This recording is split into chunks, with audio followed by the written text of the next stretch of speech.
Hey, what is up, everyone? Today we got a pretty unique story. It's narrated by Frederick Surrey. Get cozy and watch till the end, guys. There is something moving beneath the streets of every hive city in the Imperium. Something patient, something hungry. Not hungry in the way that a predator hungers for flesh, though flesh will certainly be consumed in the end. No, this hunger is older than that, deeper than that. It is the hunger of a species that has crossed the black gulfs between galaxies, that has devoured civilizations older than humanity's first campfire, and that has learned across millennia uncounted, that the most efficient way to consume a world is to make the world consume itself. Close your eyes for a moment and picture a hive city, one of those towering monuments to human endurance that rises from the surface of a world like a metal mountain, its spires vanishing into polluted clouds while its roots burrow deep into the planet's crust. Millions of people live in such a place, tens of millions, sometimes hundreds of millions, and all crammed together in hablocks and manufactoria and endless, winding corridors that have not seen natural light in generations. They work, they suffer, they pray to the God Emperor of mankind for salvation that never comes. And somewhere far below them, in the places where the light does not reach, in the tunnels where even the maintenance servitors do not go, something with too many arms and too many teeth is watching them with cold, alien intelligence. Welcome back, everyone. Tonight, we are going to explore one of the most insidious and terrifying threats in the entire Warhammer 40,000 universe. We are not talking about the raw fury of an orc horde bellowing its battle cry as it charges across a blasted wasteland. We are not talking about the cold malice of the forces of chaos, with their demons and their sorcerers and their broken promises of power. We are not even talking about the tyrannid hive fleets themselves, those great clouds of living ships that drift through the void between stars, like continent-sized predators. No, tonight we are talking about something far more subtle, far more patient, far more terrifying in its implications for every man, woman, and child living under the protection of the Imperium of man. Tonight, we are talking about the Genestealer cults. And I want you to understand something before we begin this journey together. One, the Genestealer cults are not simply another alien threat to be catalogued and filed away in some dusty archive of the Ordo Xenos. They are not an enemy you can point a bolter at and solve with sufficient application of righteous fury. The Genestealer cults represent something far more fundamental, far more existentially horrifying than any of the threats that humanity faces in the grim darkness of the far future. They represent the idea that your neighbor, your co-worker, your priest, or your planetary governor might already be working against you. That the person you trust most in the world might look at you with eyes that are not entirely their own and smile with a mouth that serves a master from beyond the stars. That the rebellion you thought was about freedom, about justice, about throwing off the yoke of imperial oppression was never about any of those things at all. It was always about one thing, and one thing only: feeding the swarm. So let us begin, as all good horror stories must, at the beginning.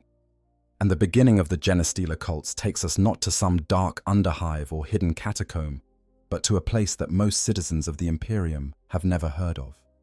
A cluster of cold, dead moons orbiting a world called Imgal, deep in the eastern fringe of the galaxy, where the light of the Astronomicon grows dim and the shadows between the stars grow long and hungry.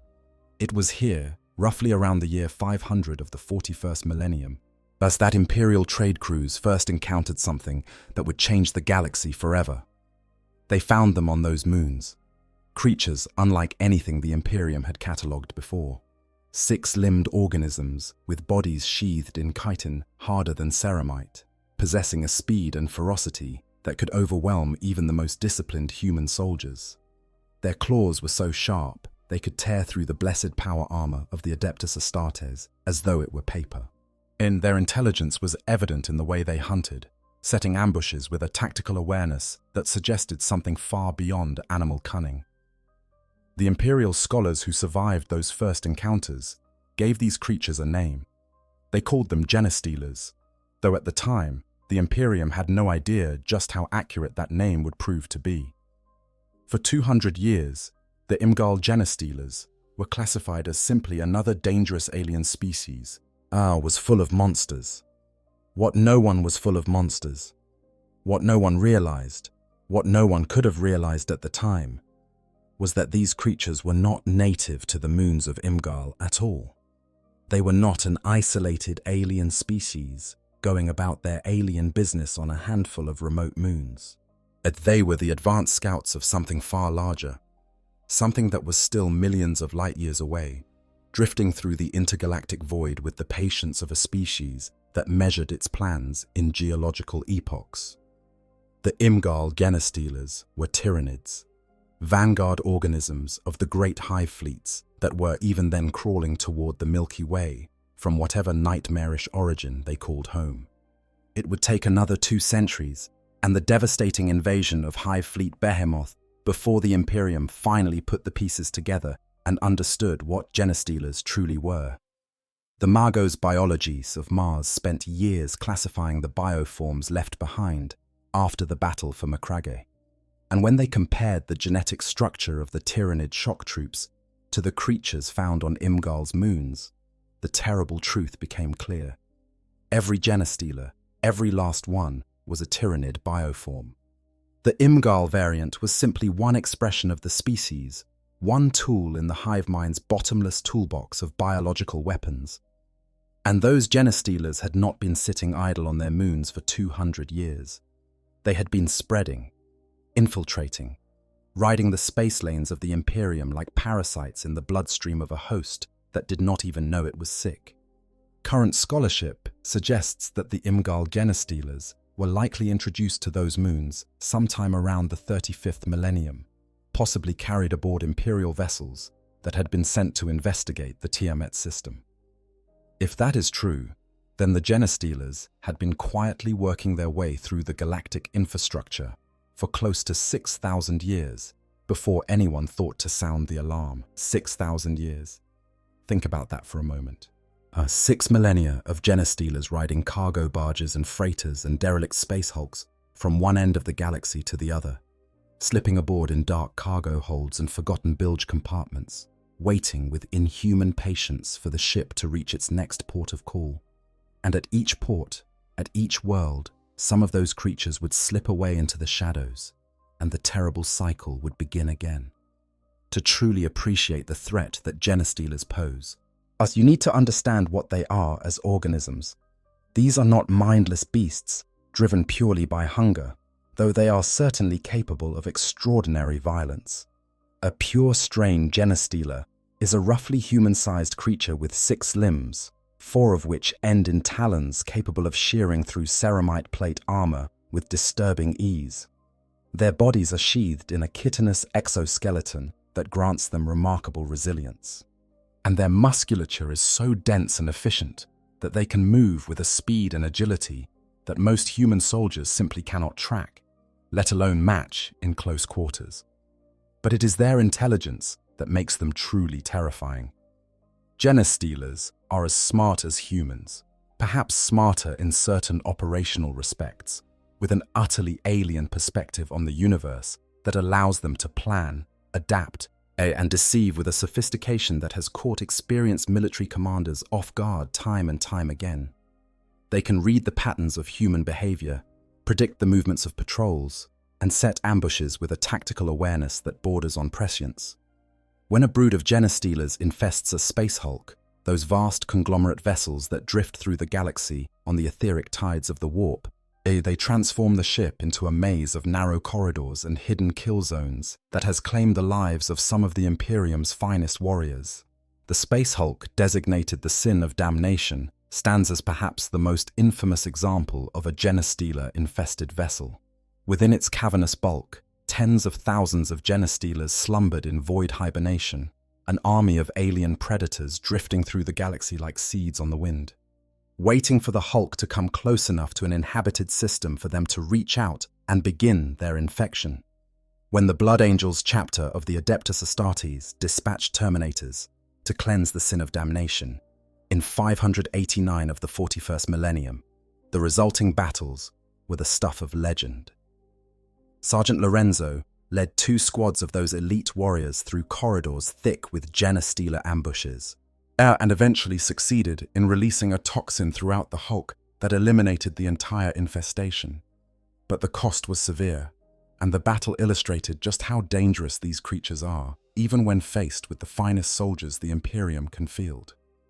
The Genestealer's connection to the broader Tyrannid species gives them capabilities that go beyond mere physical prowess. Each Genestealer possesses a fragment of the Tyrannid hive mind, as a psychic connection that links it to every other organism in the swarm. When operating independently, far from the influence of a hive fleet, this connection manifests as a localized psychic network called the broodmind. Through this network, Genestealers can communicate with one another telepathically, coordinating their actions without any signals that human technology can detect. Or a brood of Genestealers hunting in the dark tunnels of a space Hulk can orchestrate complex ambushes across multiple corridors simultaneously, each creature knowing exactly where its broodmates are and what they are doing, all without making a single audible sound.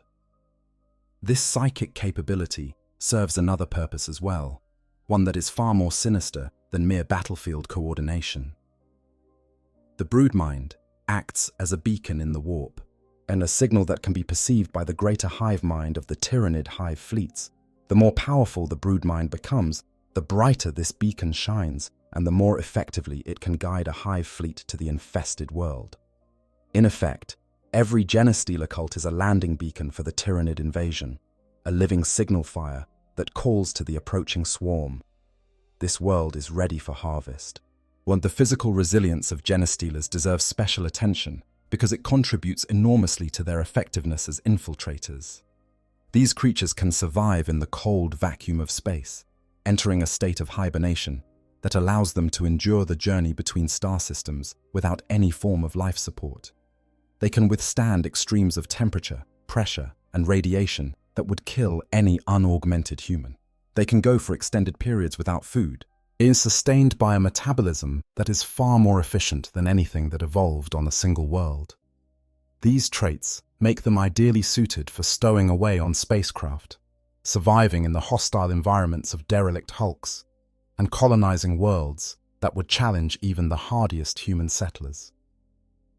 There are reports scattered through the archives of the Ordo Xenos of Genestealers, emerging from honeycombed asteroids and torn open ghost ships, and of armies of these creatures boiling out of dead hulks that have been drifting through space for centuries without any source of sustenance. The most severe infestations have been traced to space hulks, those vast conglomerations of fused ships, and it is on such behemoths that Genestealers have been found in numbers sufficient to threaten entire sectors of Imperial space. The relationship between independent Genestealers and the broader Tyrannid hive fleets is complex and not entirely understood by Imperial scholars. Genestealers operating outside the direct control of a hive fleet display a level of independence and individual initiative that is extremely rare among Tyrannid organisms. They can think for themselves, make complex decisions, and adapt to novel circumstances without any guidance from a Norn queen or a hive tyrant. This autonomy is by design. Yet the hive mind engineered them specifically to operate behind enemy lines, deep in territory that no hive fleet has yet reached, and it gave them the intelligence and the self-reliance to succeed in that lonely and dangerous role. But this independence comes at a cost.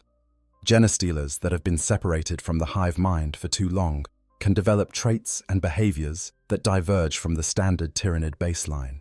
The Imgal Genestealers are the most dramatic example of this evolutionary drift, having developed the unique ability to alter their own flesh in response to stimuli, changing their coloration like a chameleon, and morphing their bodies to react to incoming attacks. This shape-shifting capability is found in no other Genestealer strain, and Imperial scholars believe it developed during the Imgal strain's long isolation from the directing influence of the hive mind. Even more unusual is the behavior of Imgal Genestealers when a hive fleet approaches. While standard Genestealers instinctively flee from an approaching fleet, seeking to escape and spread to new worlds before the swarm consumes everything on the planet. Imgal Genestealers actively seek out the approaching ships. It is as if they long for the comforting presence of the hive mind that has been absent from their thoughts for millennia, and they rush toward it with something that, as in a human observer, might be interpreted as a profound form of homesickness. They spread across the galaxy, searching for inhabited worlds that lie in the path of approaching hive fleets, settling on those worlds and entering hibernation until the hive mind reasserts contact with them and they can hunt alongside the rest of the tyrannid swarm once more. There is a strange melancholy in that image, if you allow yourself to feel it. Creatures abandoned by the only consciousness they have ever known, drifting through the vast darkness of space, seeking the warmth of a connection that was severed so long ago that the memory of it has become something closer to instinct than thought. It is perhaps the closest thing to loneliness that a tyrannid organism can experience. But we are getting ahead of ourselves. The question that matters most for the story we are telling tonight is not what a Genestealer is as a solitary organism, but what happens when one reaches a populated world. What occurs when that patient, intelligent predator finds a world full of humans who have never encountered its kind before, who have no idea what is about to happen to them and their children and their children's children. But what exactly is that cycle? What happens when a Genestealer reaches a populated world? How does a single alien organism, no matter how dangerous, manage to subvert an entire planetary population from within? The answer to that question is one of the most disturbing and brilliantly conceived pieces of lore in the entire Warhammer 40,000 setting. And it all begins with a kiss. Not a kiss of love, not a kiss of greeting, a kiss of corruption, a kiss of transformation, a kiss that rewrites the very essence of what it means to be human. The Genestealer's kiss. When a Genestealer reaches a suitable world, it does not begin its work with slaughter or open warfare. That would be far too crude for a creature of such alien intelligence. Instead, it hunts in the shadows. It stalks through the underworld of whatever settlement it has found, the maintenance tunnels and abandoned substrata and forgotten crawlways that exist beneath every Imperial city. It watches. It waits. And when it finds a suitable victim, someone alone, someone who will not be missed for a few critical hours, it strikes. But not to kill. That is the key. That is the horror of it. Or the Genestealer does not kill its victim. It does something far worse. The creature possesses, hidden within its body, a biological structure called an ovipositor. This is essentially a ribbed, tube-like organ connected to its elongated tongue, through which the Genestealer can deliver a payload of its own genetic material directly into the body of its victim. The process begins with the Genestealer using its potent psychic abilities to hypnotize the target, us gazing into their eyes with an intensity that renders the victim passive, immobile, utterly unable to resist. Then the creature extends its tongue and penetrates the victim's body, injecting tyrannid genetic material in a viral form that begins immediately to rewrite the victim's own DNA. The whole process takes only minutes, and when it is done, the victim wakes up hours later with no memory of what happened. No wounds, no scars, no physical evidence that anything occurred at all. But everything has changed. The genetic material injected by the Genestealer works its way through the victim's body over the following hours and days, altering them at the most fundamental level. Their somatic cells are infected. Their reproductive cells are corrupted, and their mind, that most precious and most vulnerable of human assets, is quietly, insidiously brought under the influence of the Genestealer through a bioneural psychic connection that the victim cannot perceive and could not resist, even if they could. The infected individual, now classified by Imperial taxonomy as a contagus, returns to their normal life. They go back to their hab block, their workplace, their family. On the surface, nothing has changed. They might have a slight pallor to their skin, a faintly blue or mauve discoloration that could easily be attributed to poor nutrition or inadequate light in the lower levels of a hive city. No one notices, no one suspects. but something fundamental has shifted inside them. The Contagus feels an overwhelming, almost desperate need to find a mate and begin a family. This urge is so powerful that it overrides previous inclinations, previous relationships, previous life plans. And now there are two people walking. Now there are two people walking around in human society, looking human, acting human, but carrying within them the seeds of something profoundly alien. And when the children come, when the first generation of offspring is born from this corrupted union, the true nightmare becomes apparent. What the first generation hybrids born from a Genestealer's victims are monstrous creatures. There is no other word for them. They bear as much resemblance to a human infant as a Genestealer bears to a kindly old man. Their heads are large and bulbous, their skin a mottled purple, their bodies sporting 4 or even 6 limbs that end in razor-sharp talons rather than fingers. They have more in common with the alien patriarch lurking in the dark below than they do with the human parents who brought them into the world. And here is perhaps the cruelest part of the Genestealer's curse. The parents see none of this. The psychic connection that binds them to the Genestealer patriarch warps their perception so completely that when they look down at the hissing, clawed creature in the crib, they see a beautiful baby, a perfect child, the light of their lives. But they will protect this creature with a devotion that goes beyond mere parental instinct, beyond love, beyond reason. They will kill for it, they will die for it, and they will never, not for a single moment, understand what it truly is. These first-generation hybrids, classified as Mailignaci in Imperial records, are vicious fighters but limited in their intelligence. They serve the cult primarily as shock troops, the acolyte hybrids, that will one day tear through defensive lines with their inherited claws and their savage animalistic fury.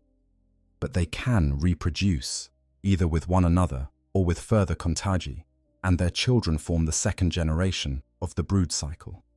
The second generation hybrids are somewhat more humanoid than their parents, though they would still be immediately recognizable as something deeply wrong to any uninfected human who saw them clearly.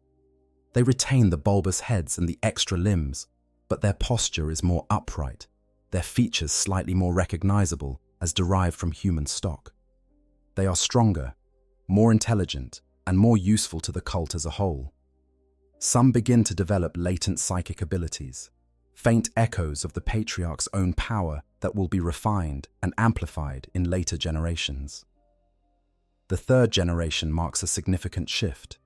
These hybrids can stand upright with something approaching normal human posture. From a distance, they might pass for human, though close inspection reveals heavily ridged skulls, skin that ranges from mauve to deep violet, and sometimes a vestigial third arm hidden beneath bulky clothing.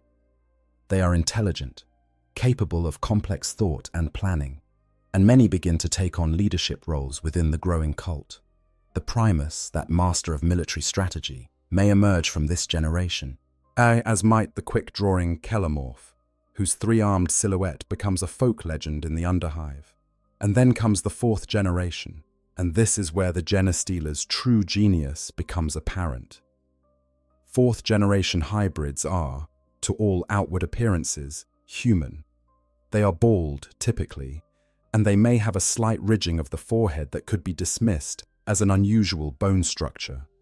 Their skin might be a touch pale, but in a hive city where millions of people live in conditions of desperate poverty, where malnutrition and industrial pollution have created every variety of human appearance imaginable, a slightly bald, slightly pale individual is not going to attract attention. These fourth-generation hybrids can walk freely through Imperial society. They can hold jobs, enter relationships with uninfected humans, join the planetary defense forces, even climb the ladders of political power.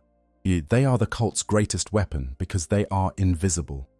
They are the ones who infiltrate the institutions that hold a planet together, who become the administrators and the bureaucrats, and the military officers, and the preachers who quietly steer the world toward its eventual destruction. Many fourth-generation hybrids possess considerable psychic ability.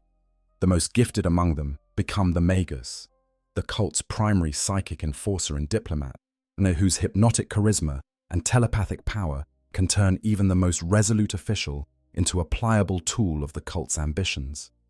Others become specialists of various kinds. The Nexos, whose analytical mind coordinates the cult's military operations.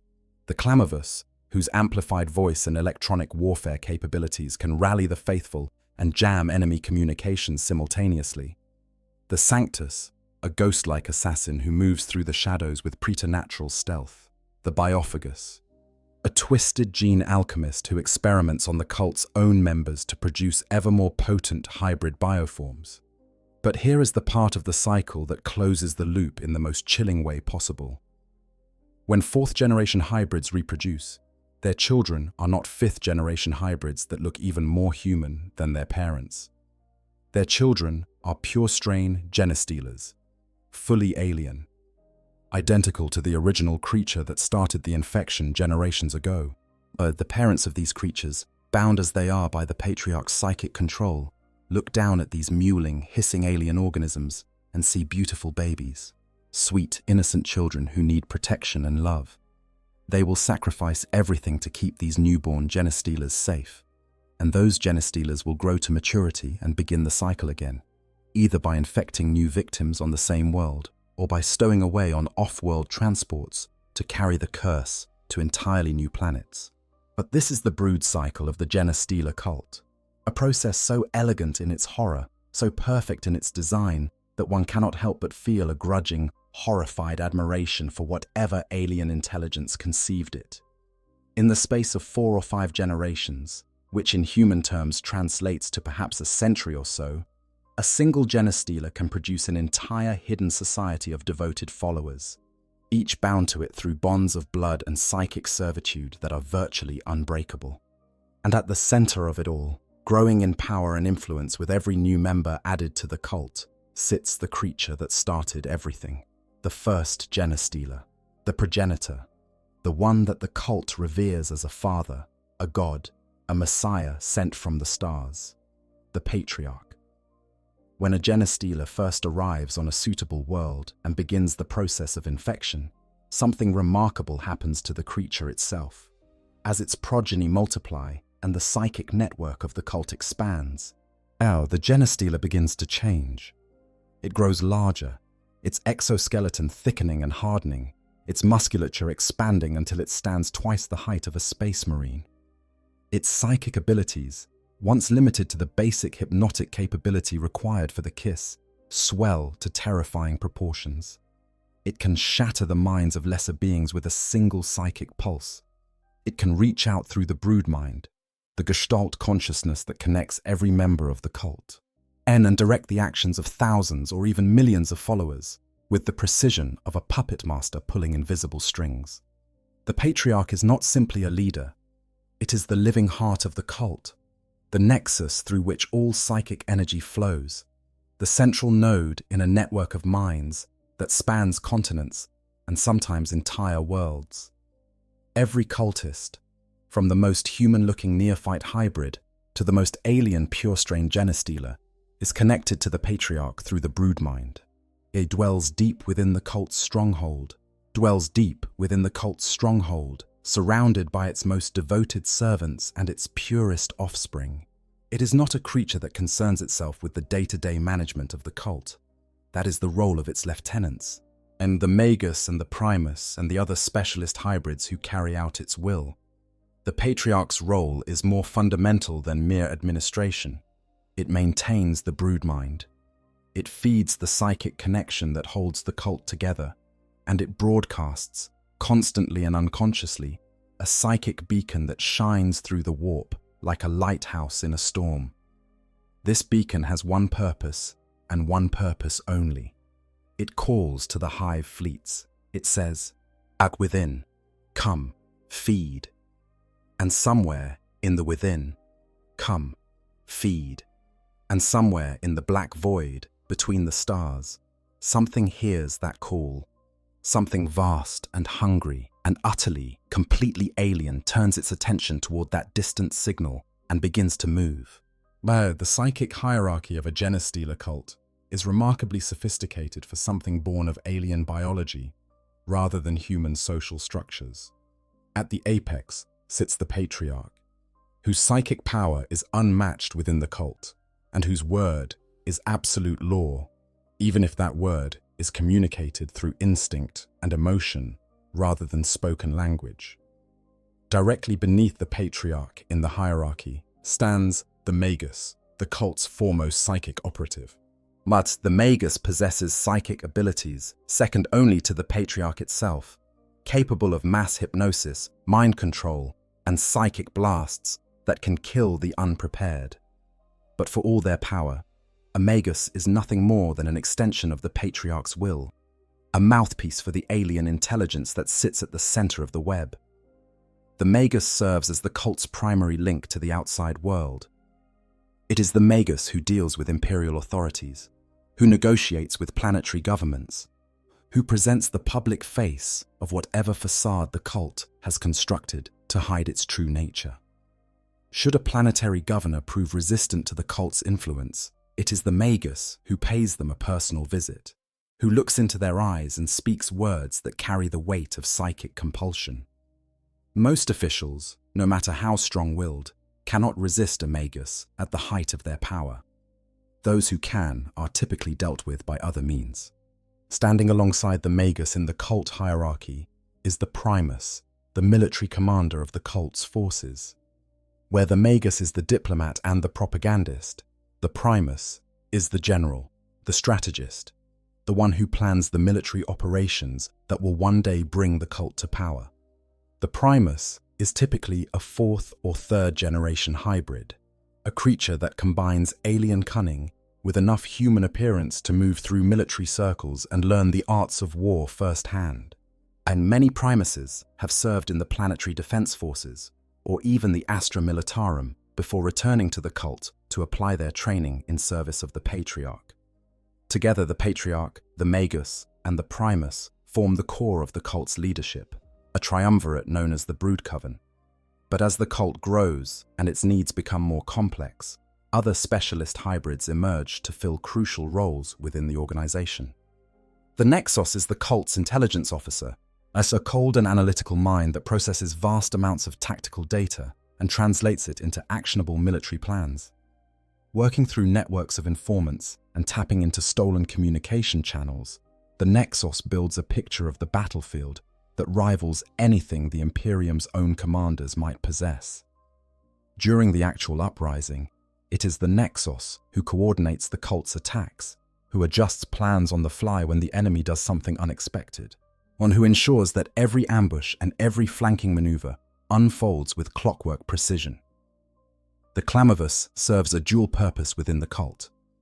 On one hand, it is a propagandist, a preacher of the cult's twisted gospel, who uses amplified vox equipment and sheer force of personality to rally the faithful and draw in new converts from the margins of imperial society. On the other hand, the Clamavus is an electronic warfare specialist, capable of jamming enemy communications, as corrupting machine spirits, and flooding the airwaves with misinformation during the critical hours of the uprising. The voice of the Clamavus, amplified to superhuman volume, can echo through the streets of a hive city like the pronouncement of an angry god, drowning out the orders of imperial commanders and replacing them with the cult's own directives.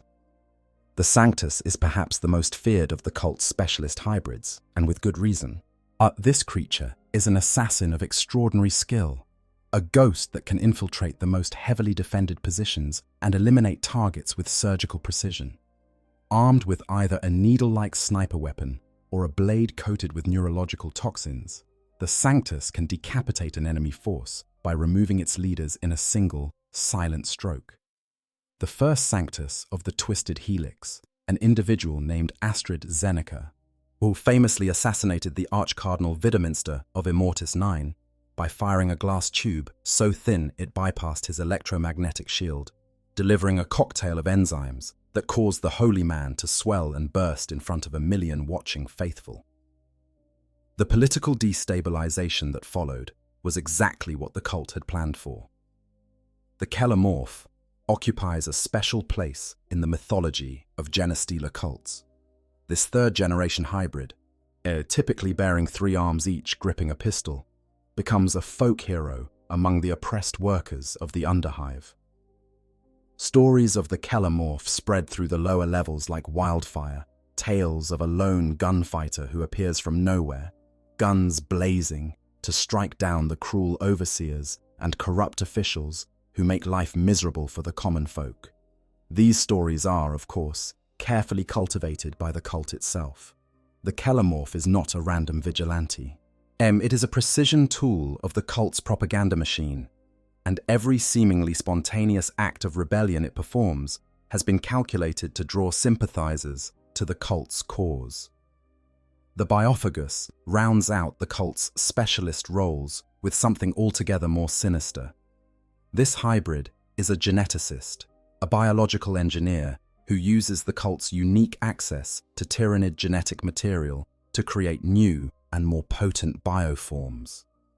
Working in hidden laboratories deep beneath the cult's stronghold, as the Biophagus experiments on willing and unwilling subjects alike, injecting them with compounds derived from the Patriarch's own genetic legacy. The results of these experiments include the aberrants, hulking mutant hybrids of immense strength who serve as the cult's shock troops, and the hybrid metamorphs, creatures that echo the warrior bioforms of the true tyrannid hive fleets and are bred specifically for the coming war. The aberrants are fascinating and pitiable creatures in equal measure. These hulking mutants are the result of anomalies in the brood cycle, genetic accidents that produce hybrids of enormous size and strength but limited cognitive ability. Standing head and shoulders above their broodmates, aberrants are typically put to work in the cult's most demanding physical tasks: digging tunnels, clearing rubble, hauling heavy equipment through passages too narrow for vehicles. Their immense strength makes them invaluable laborers, but it also makes them devastating shock troops when the day of ascension arrives. Armed with power-augmented mining tools, picks and hammers, and industrial wrenches that have been enhanced with crude power field generators, aberrants can smash through barricades, fortifications, and even armored vehicles with a brutality that leaves defenders stunned and demoralized. Among the aberrants, the most dangerous is the Abominant, a creature that represents the absolute extreme of what the Genestealer brood cycle can produce.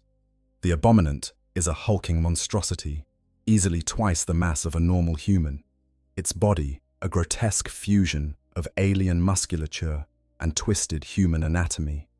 It wields a power sledgehammer that can turn ceramite plate to scrap metal and pulverize concrete with a single swing. The Abominant is not particularly intelligent, but it does not need to be. Its role on the battlefield is simple and brutally effective: advance toward the enemy and destroy everything in its path. The hybrid metamorphs represent something even more disturbing than the aberrants. These creatures begin appearing between the 4th and 5th generations of the brood cycle, in the period when the cult is actively preparing for war. Unlike normal hybrids, who at least retain some human characteristics, metamorphs display alien mutations that directly echo the warrior bioforms of the true tyrannid hive fleets. Their limbs may end in whip-like tendrils or scythe-like blades, rather than hands. Their bodies may sprout chitinous armor plates that serve as natural protection against enemy fire. Their faces may bear more resemblance to a tyrannid hormigaunt than to anything remotely human. The appearance of hybrid metamorphs within a cult is a sign that the endgame is approaching, that the Patriarch has begun to prepare its forces for open warfare. These creatures are bred specifically as cannon fodder, biological weapons designed to be deployed in the initial waves of the uprising to absorb enemy fire and overwhelm defensive positions through sheer ferocity. They are faster than normal hybrids, more aggressive, and possessed of combat instincts that come directly from the tyrannid genetic material flowing through their veins. They do not fear death. They do not feel pain in any way that a human would recognize. They are, in the most literal sense possible, living weapons. The Reductus Saboteur is another specialist that deserves mention, though it operates in a very different sphere than the combat-focused metamorphs and aberrants. The Saboteur is a demolitions expert, trained in the art of bringing down buildings collapsing tunnels, and destroying infrastructure with precisely placed explosive charges. Now, I want to take a quick second here to just share something personal. Genestealer cults are honestly one of my favorite factions in all of 40k, and I think the reason is because they flip the entire setting on its head. In a universe where most stories are about massive armies clashing on open battlefields, these guys went through patience and whispers and generations of planning. There's something genuinely unsettling about that. Like, the Tyranids are scary because they're this overwhelming alien swarm, but the cults are scary because they look like us. They live next door, they work in the same factories, and they believe with absolute sincerity that what they are doing is righteous. That slow burn horror is what keeps me coming back to their lore. I also think Games Workshop has done an incredible job fleshing them out over the years, giving them real character and depth instead of just making them generic bad guys. But anyways, let's continue the video. Working alone or in small teams, her saboteurs prepare the battlefield long before the uprising begins, planting charges in key structures and mapping the underground networks that will serve as the cult's primary avenues of movement during the fighting. When the day of ascension arrives, the saboteurs' work pays dividends, as carefully timed detonations sever communication lines, block reinforcement routes, and collapse the very ground beneath the enemy's feet. The Locust serves as a bodyguard to the cult's leadership, a silent and deadly protector whose alien reflexes allow them to intercept attacks meant for their charges with preternatural speed. And the Jackal Alphas leads the cult's outrider forces, the fast-moving Atalan Jackals who roam the wastelands on dirt cycles and wolf quads, serving as scouts and advance raiders. All of these specialists, from the highest-ranking Magus to the lowest neophyte hybrid, are connected through the Broodmind. This psychic network gives the cult a level of coordination that no human organization can match. A Nexos planning an ambush on one side of the world can communicate its intentions to a Primus on the other side in an instant, without any transmission that could be intercepted by Imperial intelligence. A Patriarch sensing danger can send a warning pulse through the Broodmind that reaches every cultist simultaneously, causing thousands of individuals to scatter into pre-planned hiding places without a single word being spoken. But the Broodmind is not merely a communication tool. It is a source of identity, of meaning, of purpose for every member of the cult. For the infected and the hybrid alike, the Broodmind provides a sense of belonging that the Imperium of man, with its grinding bureaucracy and its casual cruelty, has never been able to offer. The cultists feel loved. They feel valued. So they feel part of something greater than themselves, something that cares about their welfare and their happiness in a way that no imperial institution ever has. And that, perhaps more than anything else, is why the Genestealer cults are so dangerous. They do not rely solely on psychic mind control and genetic manipulation to maintain their hold on their members. They offer something that billions of miserable imperial citizens are desperately hungry for. They offer hope.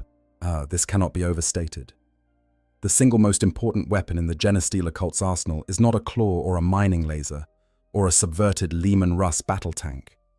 It is the promise of something better, the guarantee, whispered in underground chapels and secret meeting halls, that the suffering of the present is temporary, that the gods are watching, and that salvation is coming for those who keep the faith. The cult's religious structure varies from world to world and adapted with cunning precision to the local culture and spiritual landscape. On worlds where the imperial creed is strong, the cult may present itself as a particularly devout sect of emperor worship, one that emphasizes the emperor's role as a protector of the downtrodden and a liberator of the oppressed.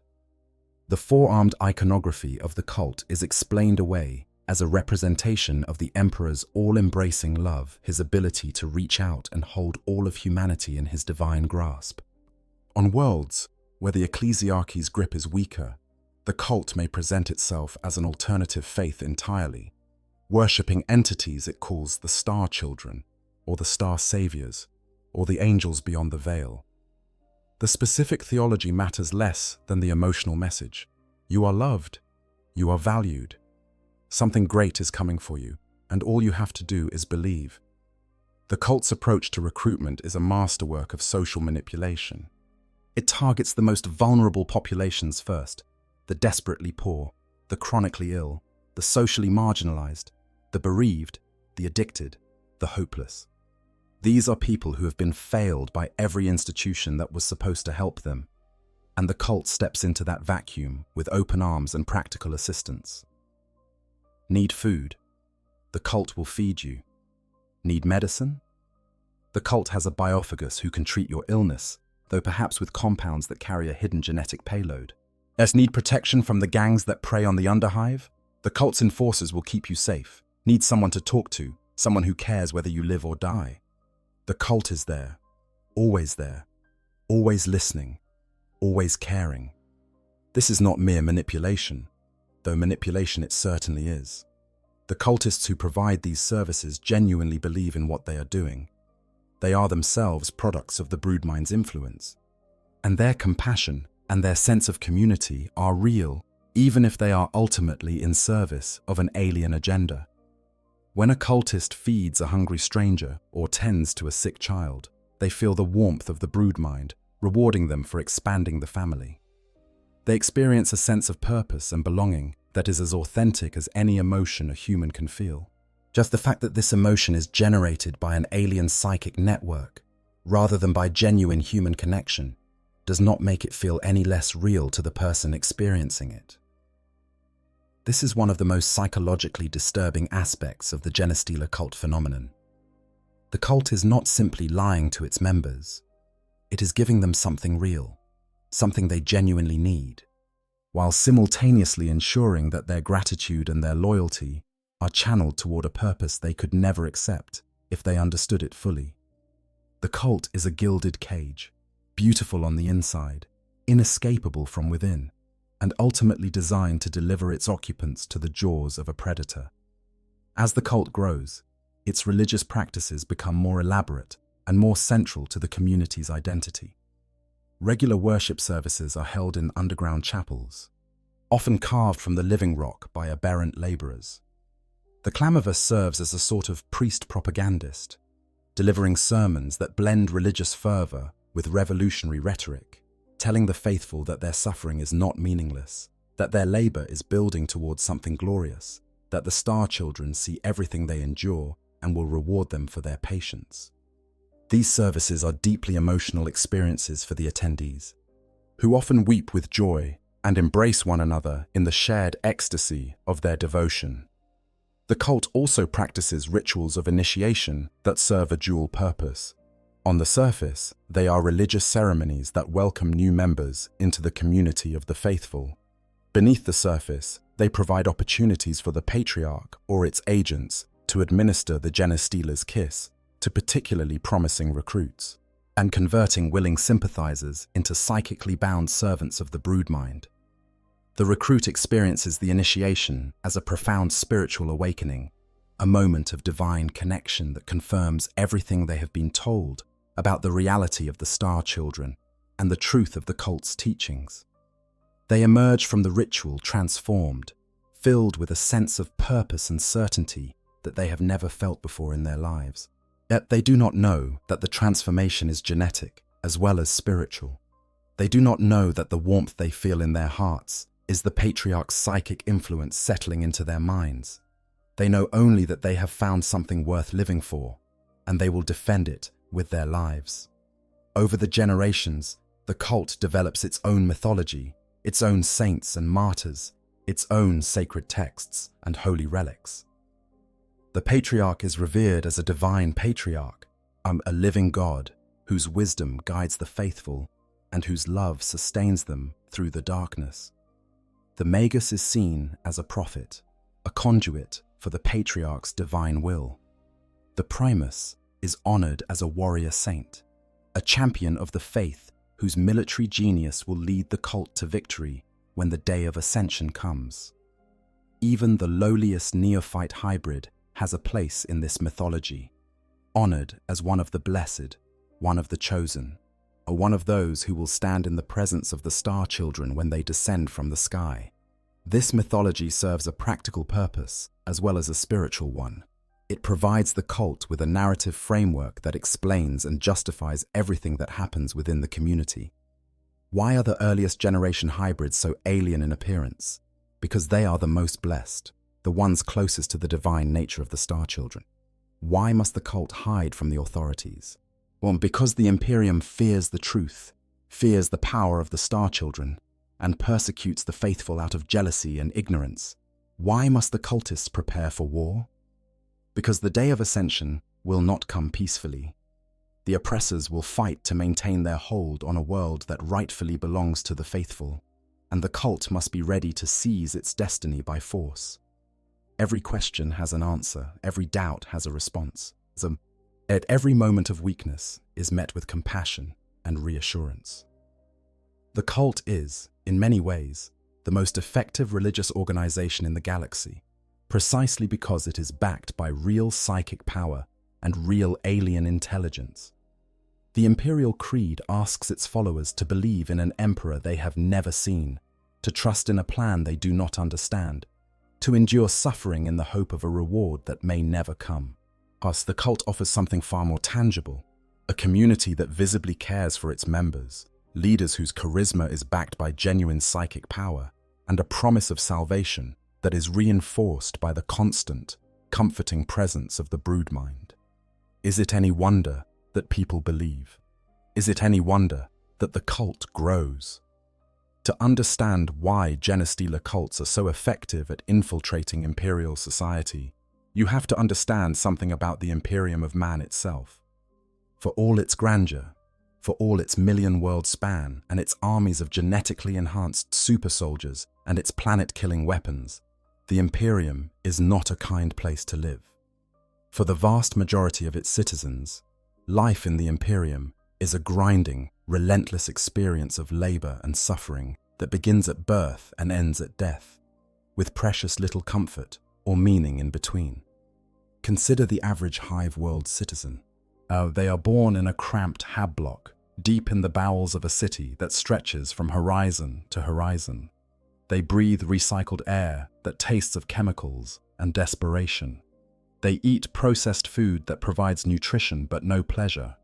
They work 12, 14, 16-hour shifts in manufactoria or mining operations, still performing repetitive tasks under the watchful eyes of overseers who see them as nothing more than biological components in a machine designed to produce goods for the Imperium's unending wars. They are told constantly that their suffering is holy, that their labor serves the God Emperor, that obedience is the highest virtue, and that questioning authority is a form of heresy.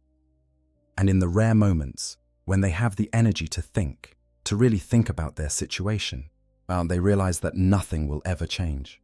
Their children will live the same lives they live. Their grandchildren will work the same shifts in the same manufactoria. The wheel will turn and turn and turn, and nothing will ever be different, because the Imperium does not change. The Imperium endures, and endurance, for the average citizen, means suffering.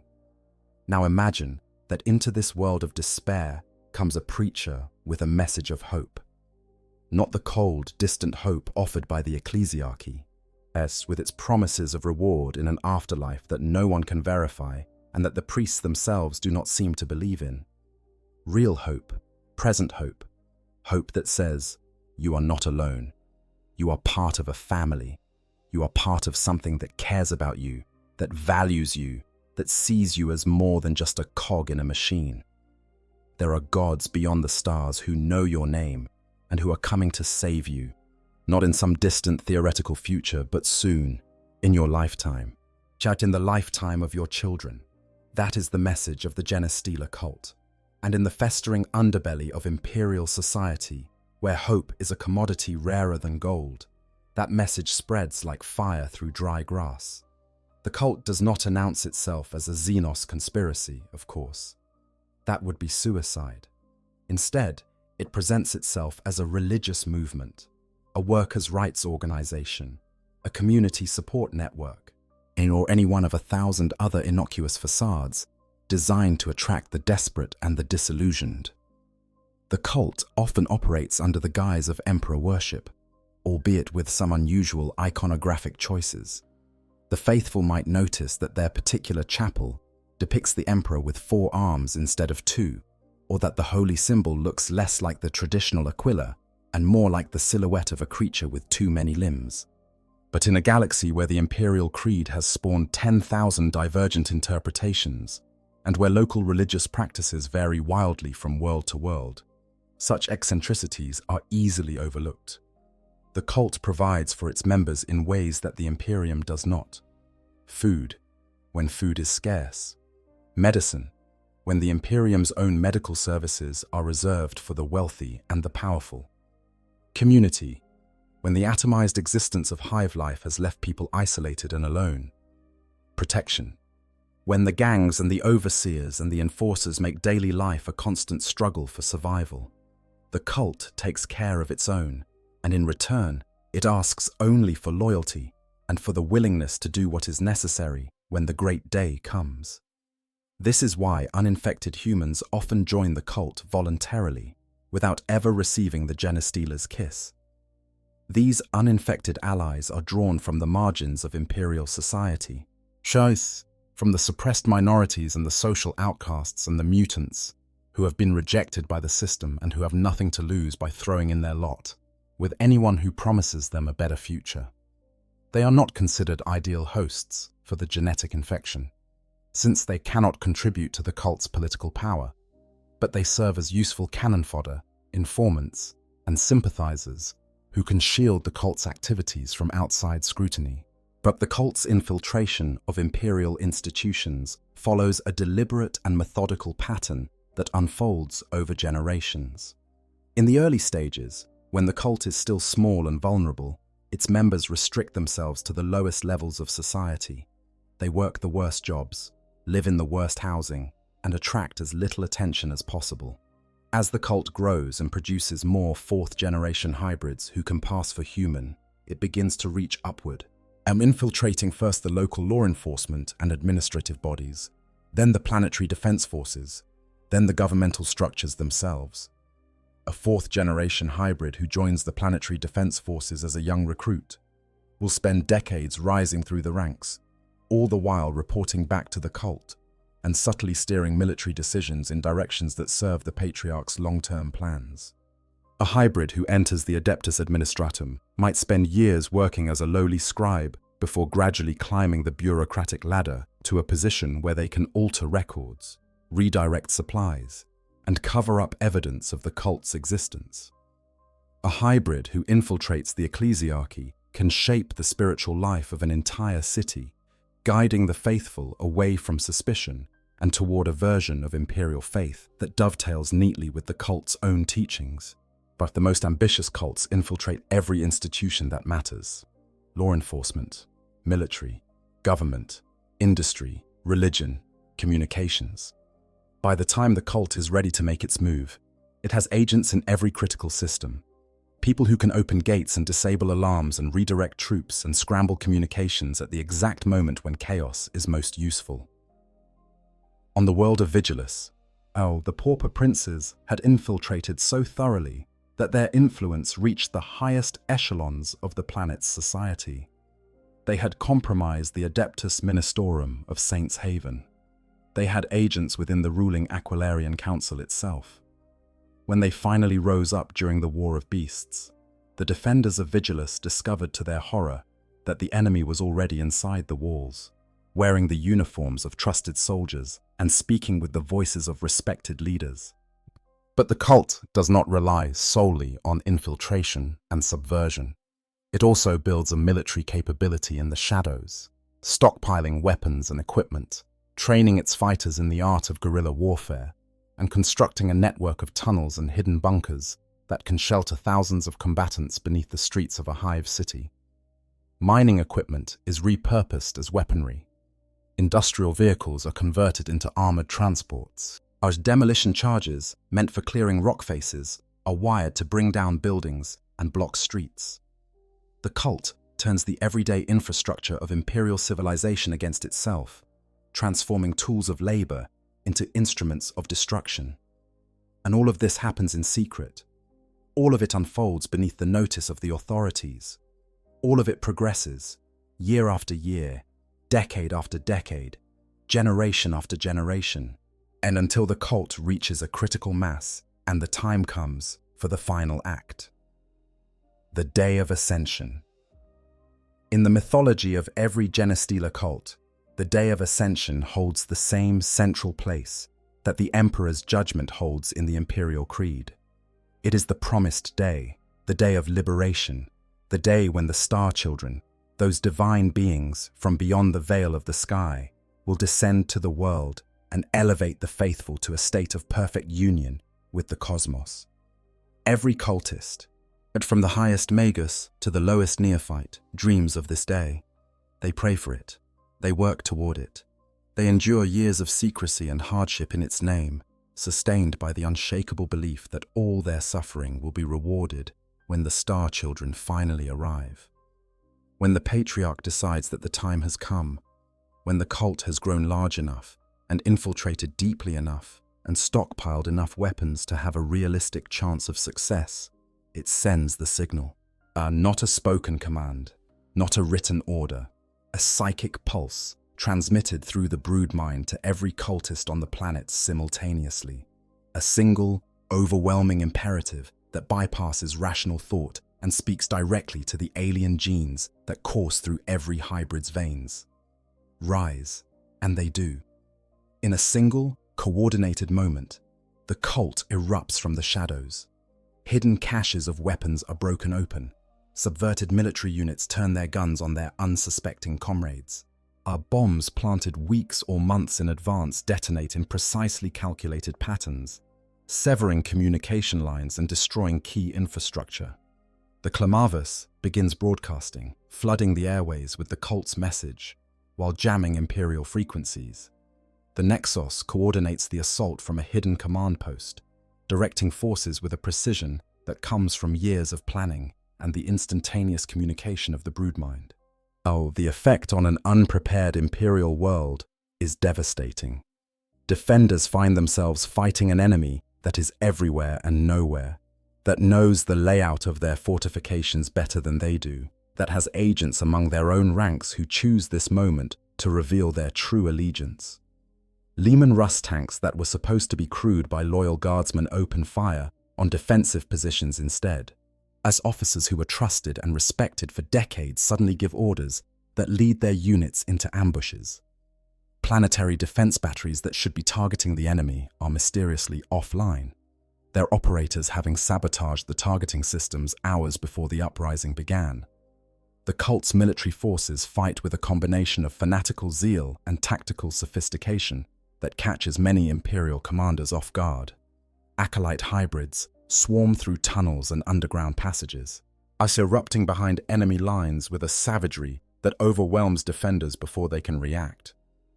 Neophyte hybrids, armed with autoguns and mining equipment, provide covering fire and hold key positions with the stubbornness of soldiers who believe they are fighting for their very salvation.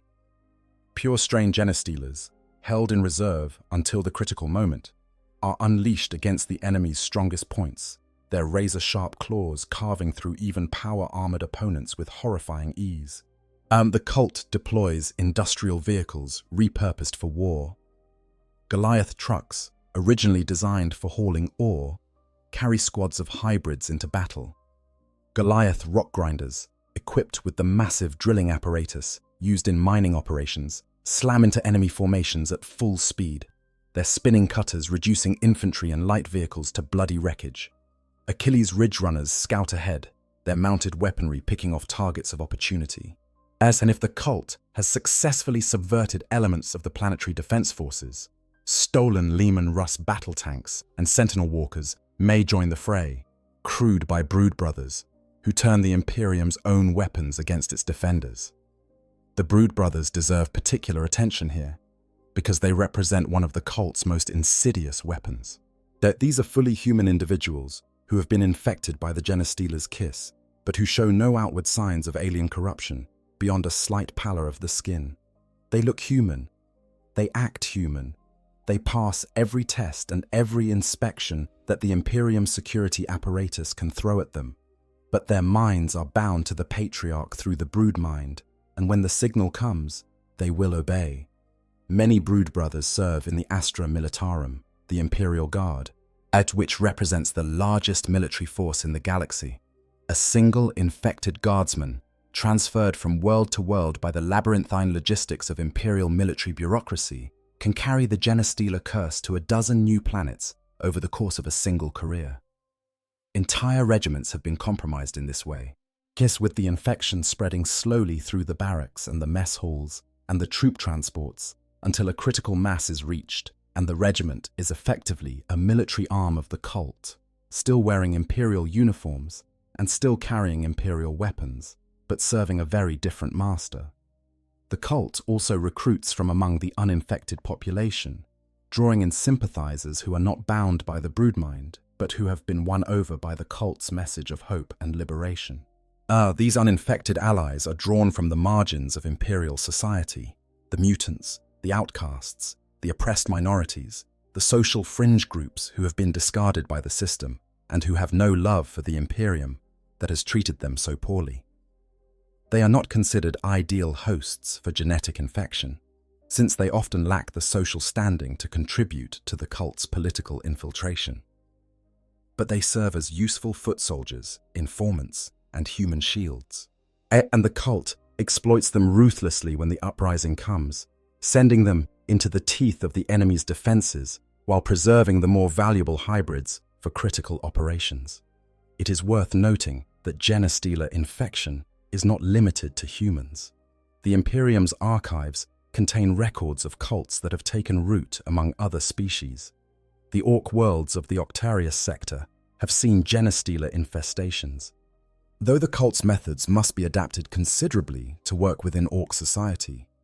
During the conflict known as the Xenos War, a Genestealer cult managed to rise among the Orcs of Scrap World Daka, even constructing a massive war machine called the Gargant Clawbeast, a purple monstrosity built with 6 limbs that the Orcs found impressive enough to deploy in battle.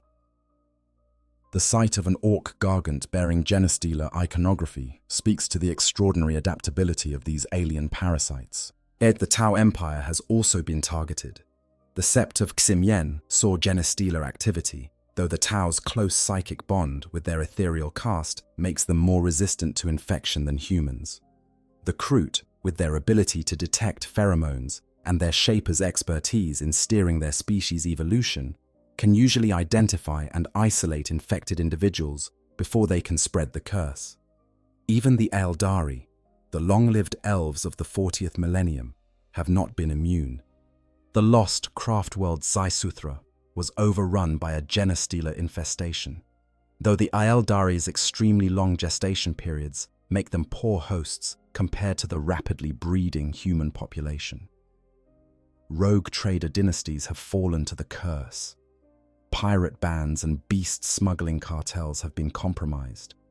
Remote secessionist enclaves, already disconnected from the oversight of imperial authorities, have proven fertile ground for Genestealer infiltration.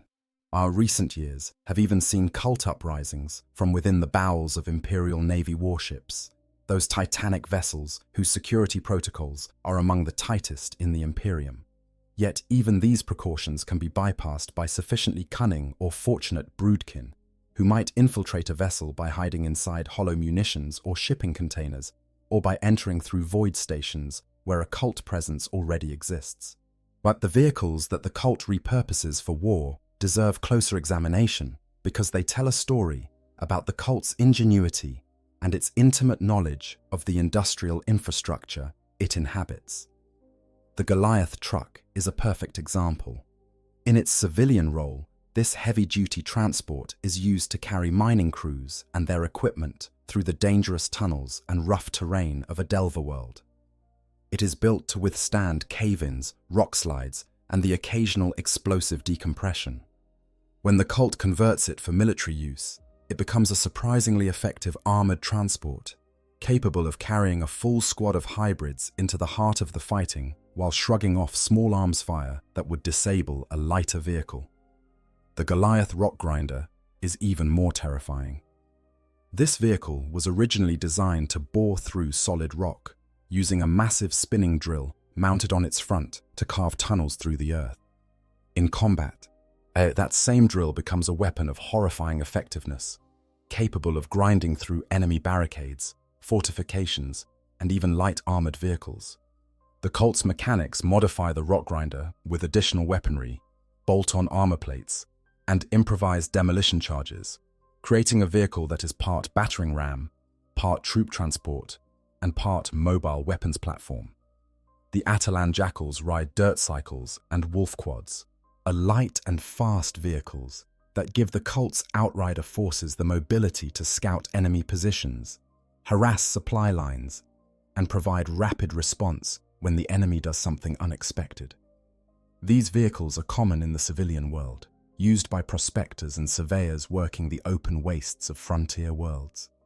In the cult's hands, they become instruments of guerrilla warfare, appearing from nowhere, striking hard, and vanishing back into the wilderness before the enemy can respond. The psychological impact of the uprising cannot be overstated.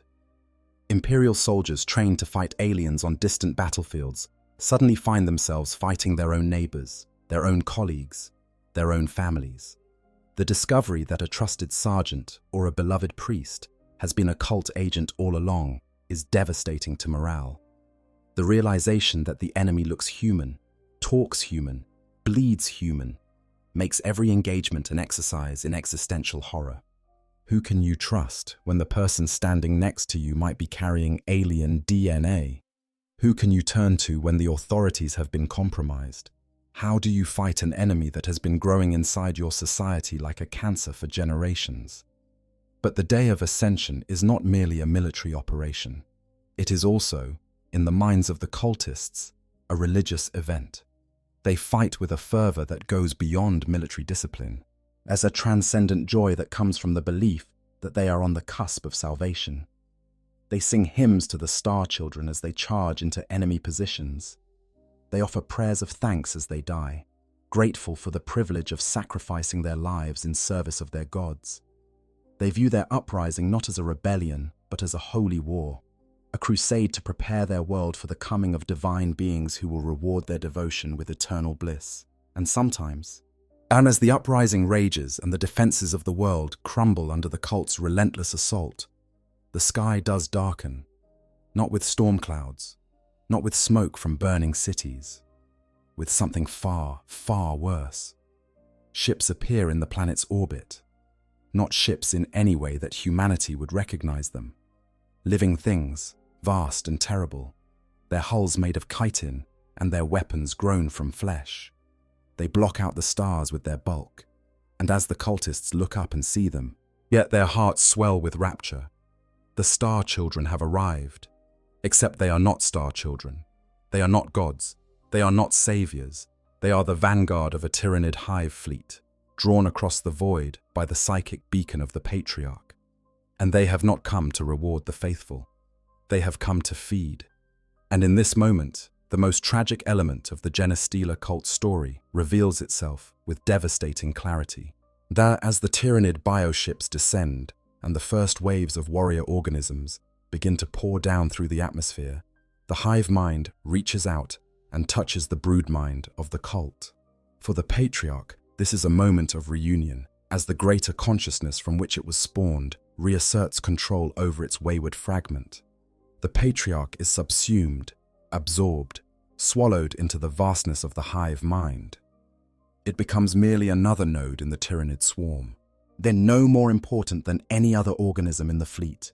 And when the Patriarch is absorbed, the brood mind that held the cult together shatters. The effect on the cultists is immediate and catastrophic. Many die instantly, their minds unable to withstand the psychic shock of losing the connection that has defined their entire existence. Others are freed from the broodmind's influence for the first time in their lives, and in that terrible moment of clarity, they see the truth. They see their Star Children for what they really are. They see the warrior organisms advancing through the streets, consuming everything in their path, human and hybrid alike. They see the digestion pools being established on the planet's surface, into which all organic matter, all biomass, all life will eventually be dissolved. They see that they were never special, never chosen, never loved. They were just food that could fight back. Some go mad. Some are driven to despair so absolute that they simply stop moving, standing in the path of the oncoming swarm with vacant eyes and broken hearts. A few, tragically, continue to fight for the Tyranids, even after the truth is revealed, their minds too shattered to process what has happened, or perhaps choosing to embrace the lie because the truth is too terrible to face. Let me paint that moment more vividly, because it is the emotional core of the Genestealer cult's story, and it deserves to be felt rather than merely described. Imagine you are a third-generation hybrid, a creature that has lived its entire life in the cult. You were born in the underground warrens, raised by parents who loved you with a fierceness that transcended normal human affection. You grew up surrounded by the warmth of the broodmind, never truly alone, always connected to something larger than yourself. Yet you learned the teachings of the cult from a Clamavus, whose words made your heart sing. You trained for war under a Primus, whose tactical brilliance filled you with confidence. You worshipped the Patriarch with a devotion so deep and so sincere that it defined every aspect of your existence. You fought on the day of ascension.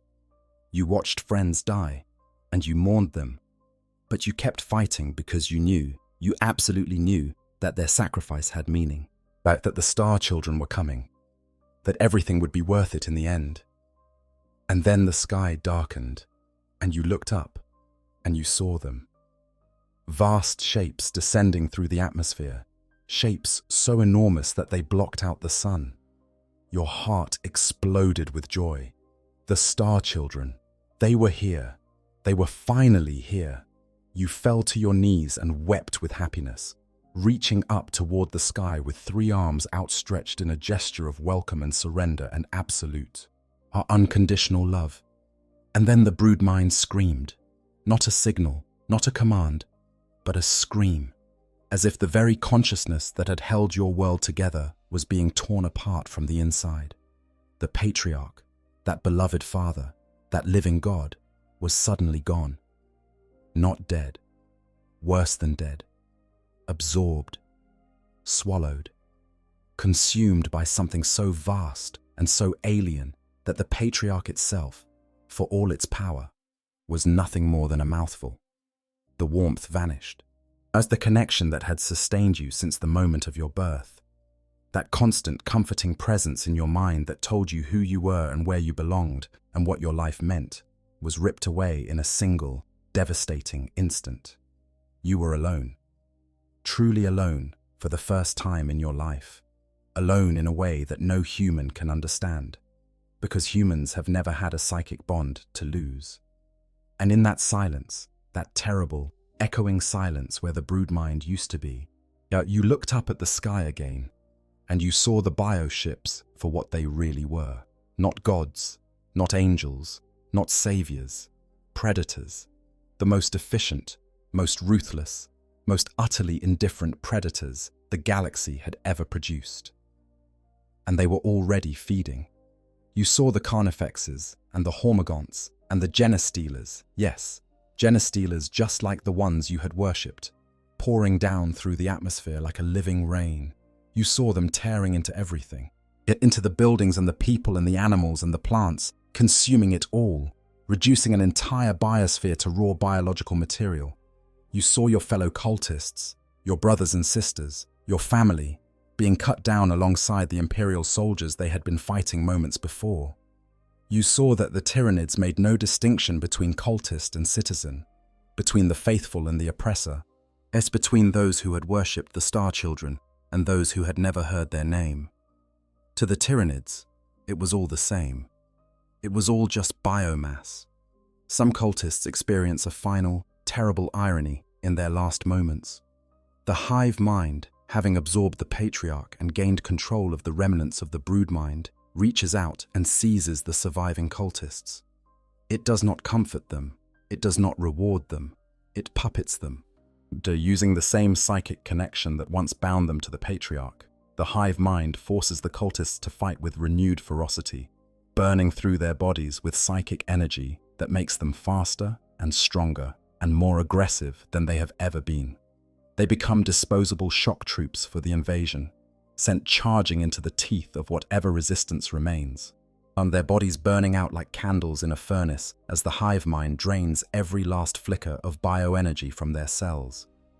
They die fighting for the very creatures that are consuming their world, and the hive mind does not even notice their passing. To the vast intelligence that directs the swarm, the cultists were never individuals. They were never people. They were a resource that has been fully utilized and can now be recycled. His slate belonged to a neophyte hybrid, whose slate belonged to a neophyte hybrid, who had somehow retained enough of her faculties to record her final thoughts, even as the world collapsed around her. The entry reads, in part, "They are not what we thought they were. They are not what we were told. The Star Children do not love us. They do not even see us. We are nothing to them. We were always nothing."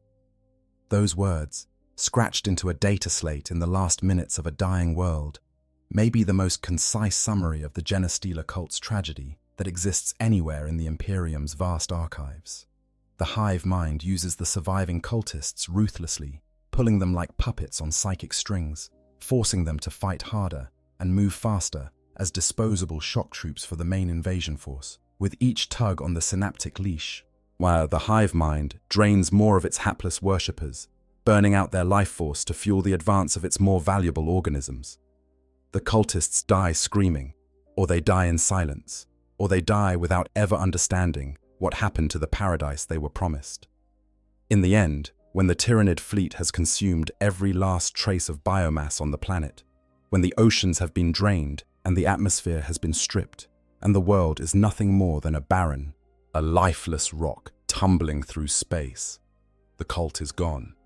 Every hybrid, every contagus, every brood brother, every uninfected sympathizer who threw in their lot with the wrong side, all consumed, all dissolved, all rendered down into the raw biological material that the hive mind will use to grow the next generation of war organisms. The Tyranids do not remember them. The Tyranids do not honor them. The Tyranids do not even perceive them as having existed as individuals. To the hive mind, the Genestealer cult was simply a tool, a mechanism for softening up a target world, and now that the tool has served its purpose, it is discarded along with everything else. This is the fate that awaits every Genestealer cult, every single one. No matter how powerful, no matter how devoted, no matter how deeply they believe in the love of their star children. The promise of ascension is a lie. The day of ascension is actually the day of consumption. And the gods the cultists have spent generations worshipping will eat them alive without a moment's hesitation. It is, perhaps, the cruelest trick in the entire Warhammer 40,000 universe.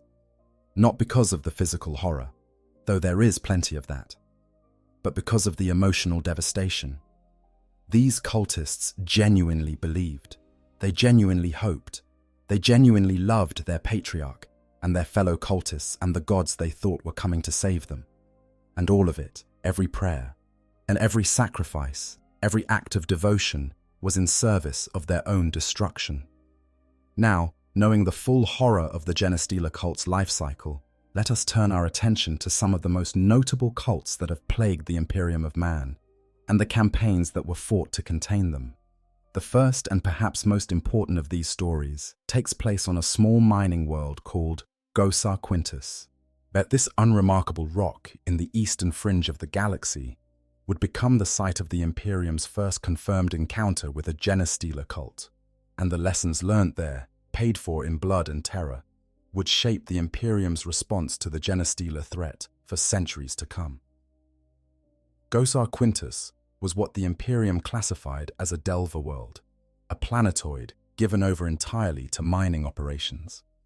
Its population was small by Imperial standards, perhaps 15 million souls, and it was ruled by a noble family known as the Trist dynasty, who had governed the world's mining operations for several centuries. By all outward appearances, Gosar Quintus was a model imperial world.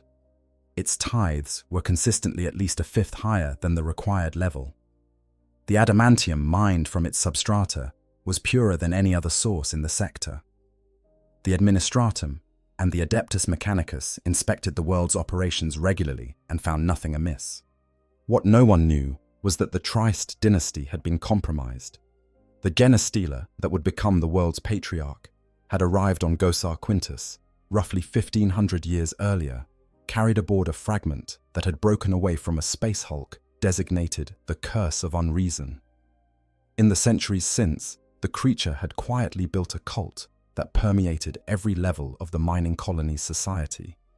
The Trist dynasty itself was fully under the patriarch's control, as its members producing generation after generation of hybrids who maintained the facade of competent imperial governance while steadily expanding the cult's reach. The world's exemplary tithe records were not the result of efficient management. They were the result of the cult's desperate need to maintain the appearance of normalcy, to keep imperial inspectors satisfied, and to avoid the kind of scrutiny that might reveal the horror lurking in the Great Pit, and the colony's largest and deepest mining complex. In 680 of the 41st millennium, that facade began to crack. An inquisitor of the Ordo Xenos named Chagrin arrived on Gosar Quintus to investigate reports of what appeared to be a perversion of the imperial creed. Chagrin was a respected and trusted member of the Inquisition, a veteran investigator with decades of experience in dealing with Xenos threats.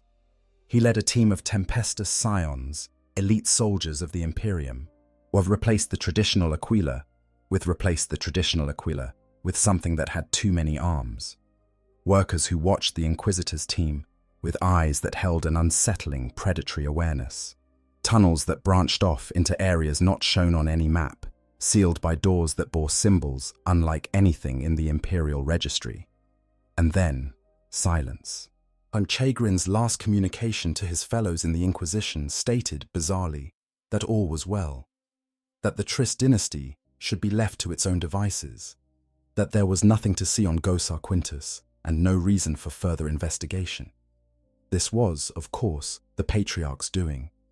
Chagrin had ventured too deep, had come too close to the truth, and the Patriarch had reached out through the broodmind and crushed the Inquisitor's will with its overwhelming psychic power. Chagrin's final message was not his own. It was the voice of the Patriarch, speaking through the lips of a man whose mind had been shattered beyond repair. It was a full year before Chagrin's colleagues in the Inquisition noticed that something was wrong. The style of his last message was off. The Inquisitor was still missing. Something did not add up. The Death Watch, the elite Xenos hunting arm of the Space Marines, was called in. One of 5-man kill team designated X's was dispatched to Gosar Quintus on a follow-up mission. Kill Team X's followed Chagrin's trail into the Great Pit. They did not come back. The cult ambushed them in the darkness of the lower levels, and 5 of the Imperium's finest warriors were overwhelmed and killed by the sheer weight of numbers arrayed against them. The loss of an entire Death Watch kill team was a red flag so large that it could be seen from orbit. Chaplain Ortan Cassius of the Ultramarines, one of the most experienced and steel-willed officers in the Death Watch, personally assembled his own kill team and launched an unauthorized mission to Gosar Quintus. Cassius was a warrior who had survived encounters with tyrannid organisms on a dozen worlds, and his conviction proved to be the best weapon of all. With fire and fury, Kill Team Cassius cut through the web of secrecy and deception that protected the Trist dynasty's hidden operations. Layer by layer, the vile truth was unearthed as the Death Watch ventured deeper into the Great Pit. They fought through hundreds of cultists, through tides of hybrids and pure-strain Genestealers, through defenses that had been prepared over the course of centuries. At the heart of the complex, they found the Patriarch itself, a massive, pulsing thing of chitin and malice that had grown fat and powerful on 15 centuries of psychic energy, as Cassius and his team destroyed the Patriarch and broke the back of the cult. But the most shocking discovery was not the Patriarch itself. It was the evidence found in the mining cult's shipping holographs. Under the guise of industry, the Xenos-tainted Trist dynasty had spread its curse across not only the Gosar system, but throughout the entire sector, and perhaps even further. The implications were staggering. What the Genestealer infestation was not an isolated incident on a single backwater world. It was a galaxy-spanning pandemic, a cancer that had been growing in the body of the Imperium for millennia, and Gosar Quintus was just one tiny piece of a picture so vast and so terrible that even the most paranoid inquisitor could barely comprehend its scale. The investigation of Gosar Quintus led to the formal classification of the cult that had infested it. It was called the Cult of the Four-Armed Emperor, and it would prove to be one of the most widespread and dangerous Genestealer cults in the galaxy. Its methods, perfected over centuries of practice on Gosar Quintus, were replicated across dozens of worlds. Subterranean assault, infiltration of mining operations, corruption of noble dynasties. The cult of the Four-Armed Emperor laid the template that countless other cults would follow, and its tendrils reached into every corner of the Imperium. But the cult of the Four-Armed Emperor is far from the only Genestealer cult of note. 6 major cults have been documented by the Ordo Xenos, each with its own distinct culture, methods, and horrifying achievements. The cult of the Pauper Princes originated in the coastal slums of a desolate world called Chance's Vale, where other cults recruit through deception and psychic manipulation. But the Pauper Princes found that the sheer desperation of their world's population did much of the work for them. Chance's Vale was a place of such abject poverty, such grinding misery, that many of its inhabitants turned to the cult not because they were forced to, but because they had nowhere else to go. The promises of the Magus Maravich Tendark, who spoke of star saviors coming from beyond the sky to liberate the faithful, drew vast swathes of the population into the cult's embrace. And the Pauper Princes believe that greatness can only be found in self-sacrifice and humility. Their zealotry is legendary, even among Genestealer cults, with members willingly marching through fire to allow their leaders to escape, or forming walls of their bodies to absorb enemy gunfire. There are reports of Pauper Princes throwing themselves into the workings of an orc war vehicle, jamming its mechanisms with their own bodies to protect the Patriarch. This fanatical devotion has made the cult's leadership nearly impossible to eliminate, since the rank and file will sacrifice anything and everything to keep their masters alive. The Pauper Princes eventually escaped Chance's Vale aboard a super barge called the Just Strength, spreading their faith to at least 15 other worlds. Tendark achieved martyred status after saving the Patriarch from a sniper, an act that caused the cult to quadruple in size in the aftermath. As the cult's most infamous moment came during the War of Beasts on Vigilus, a sentinel world at the mouth of the Nachmund Gauntlet, the only stable route through the Great Rift. On Vigilus, the Pauper Princes had been growing in secret for centuries, their influence radiating outward from the single Genestealer that had arrived from Chance's Vale. That lone creature had burrowed into the caverns beneath the Mega Borealis hive sprawl and slowly built a cult that penetrated every level of Vigilite society. When the orcs invaded the world, triggering a premature uprising, the Pauper Princes erupted from the shadows with devastating effect. They seized control of entire hive sprawls, corrupted the water supply of Otek hive sprawl, and infiltrated even the ruling Aquilarian Council and the Adeptus Ministorum. And only the intervention of Chapter Master Manus Calgar and his Ultramarines prevented the complete fall of the world. And even then, the Pauper Princes were not truly defeated, merely contained. The story of Vigilus deserves a deeper telling, because it illustrates just how devastating a Genestealer cult uprising can be when it occurs on a world of genuine strategic importance. Vigilus sits at the mouth of the Nachmund Gauntlet, the only known stable route through the Cicatrix Maledictum, in the Great Rift that has torn the galaxy in two. Losing Vigilus would mean losing the only reliable connection between the two halves of the Imperium. The stakes could not have been higher. The cult's patriarch on Vigilus, a creature known as Grandsire Worm, had been building its power base for centuries. Starting from that single surviving Genestealer that had arrived from Chance's Vale, the cult had spread through the planet's vast hive sprawls like a slow poison working its way through a body. They had infiltrated the mining operations of Mega Borealis. They had subverted elements of the military forces defending Otek hive sprawl. They had planted agents within the Adeptus Ministorum of Saints Haven, and even within the ruling Aquilarian Council that governed the entire planet. Their plans, meticulously laid over generations, called for an uprising that would seize Vigilus whole, presenting the arriving Hive fleet with a world whose defenses had already been dismantled from within. But the Orcs changed everything. When the supreme speedlord Krul Dakar's Green Horde invaded Vigilus, the cult was forced into a premature uprising. The pauper princes refused to allow years of careful planning to be wasted by a mob of bellowing alien brutes stumbling into their carefully laid trap. They rose up across every hive sprawl simultaneously, fighting the Orcs with the same ferocity they would have directed at the Imperial defenders. In Dirkden Hive Sprawl, on the pauper prince's base of power, the cultists outnumbered the loyal population and had little trouble establishing control. Their subverted PDF regiments secured key positions, while the cultists themselves swept through the hive, eliminating resistance with a combination of ambush tactics and overwhelming numbers. In a maneuver of breathtaking cruelty, the cult manipulated 4,000 loyal soldiers into marching out into the wastes to face 15,000 Orcs, assuring them they would be withdrawn once the defensive force fields were restored. Then, the cultists raised the force fields, sealing those soldiers outside with the Orcs, while they completed their takeover of the hive's interior.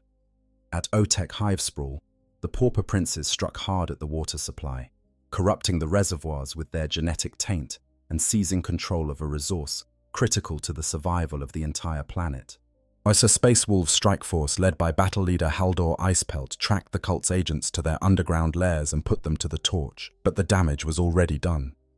The water of Otek was compromised, and the repercussions would be felt across Vigilus for months to come.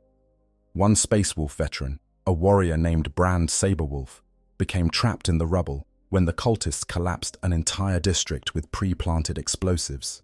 He fought his way back out alone, waging a one-man war through the underground warrens of the cult, ultimately slaying the gene sect's primus in a bloody duel before being found, wounded, and out of ammunition by Astra Militarum forces that eventually reclaimed the area. The response of the Imperial government on Vigilus was shamefully slow. The authorities initially dismissed the cult uprising as mere criminal activity, and a tragic miscalculation that allowed the pauper princes to consolidate their hold on multiple hive sprawls before any serious military response was mounted.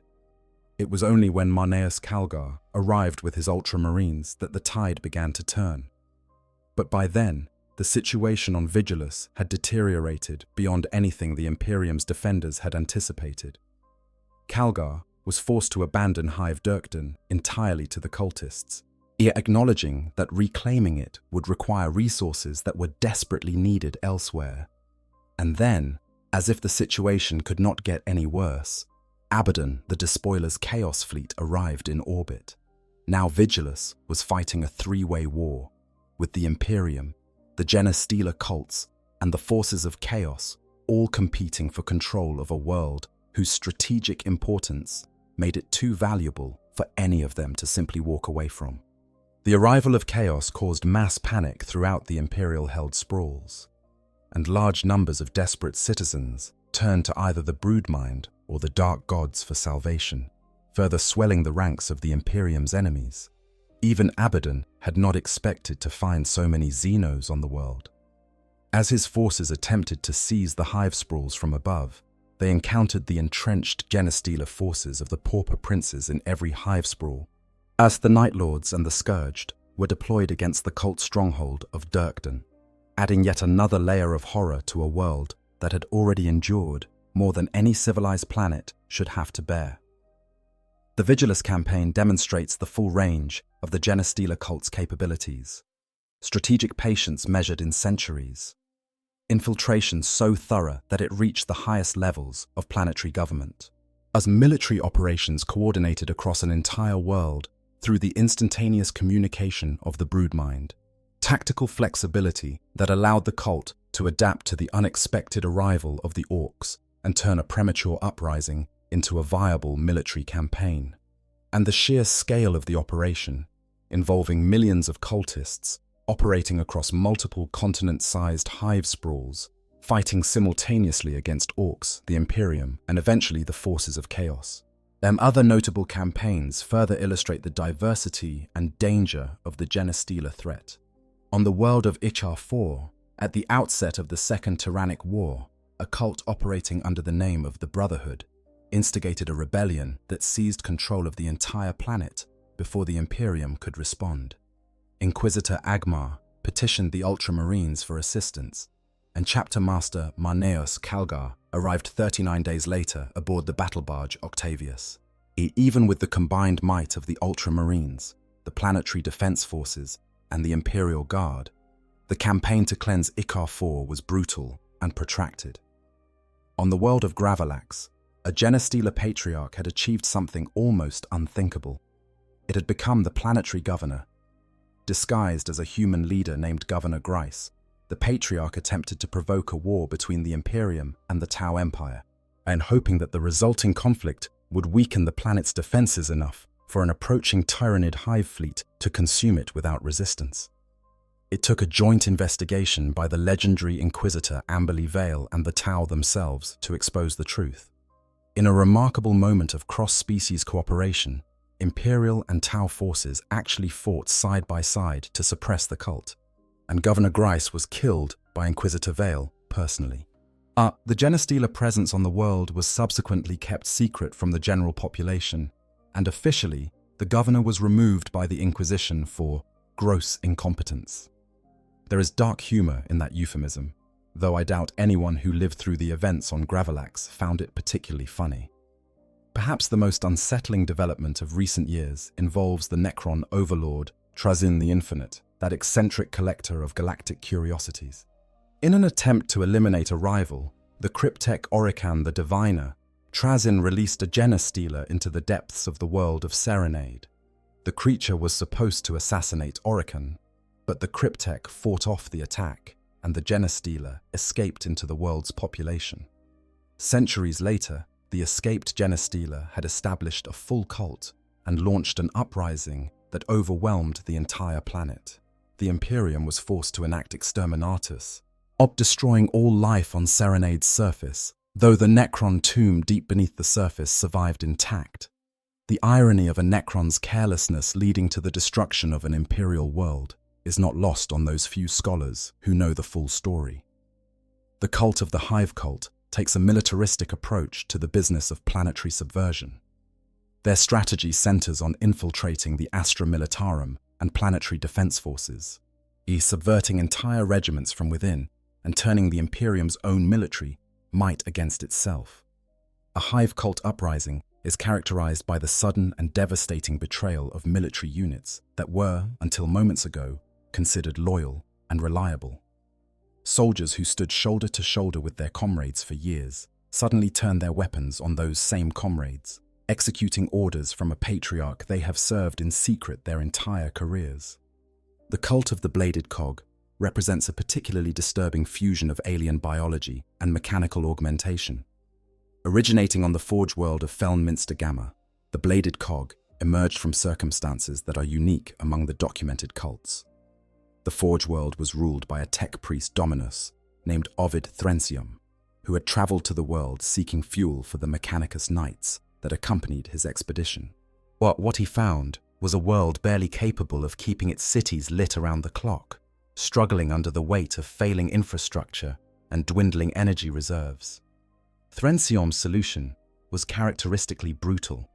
Rather than seek conventional power sources, he began harvesting the bioelectricity of the living population to power his forge complex. Any who opposed this practice were killed. The population lived in a state of slow-motion horror, of desperation and resentment. The Genestealer cult found purchase with almost contemptuous ease. The Bladed Cog grew from the oppressed workers, each new convert finding in the cult not only the promise of liberation, but something else, something that set them apart from other Genestealer cults. They did not reject the technology that surrounded them. Instead, they embraced it, splicing cybernetic enhancements into their hybrid biology to create warriors that were simultaneously alien, human, and machine. They saw the fusion of flesh and metal not as an abomination, but as a sacred trinity, a reflection of the unity they sought with the Star Children. The cult's embrace of technology eventually brought something unprecedented. Though it took the full psychic force of the Patriarch itself to accomplish it, elements of the Skitarii, the cybernetic soldiers of the Adeptus Mechanicus, were brought into the Broodmind's influence.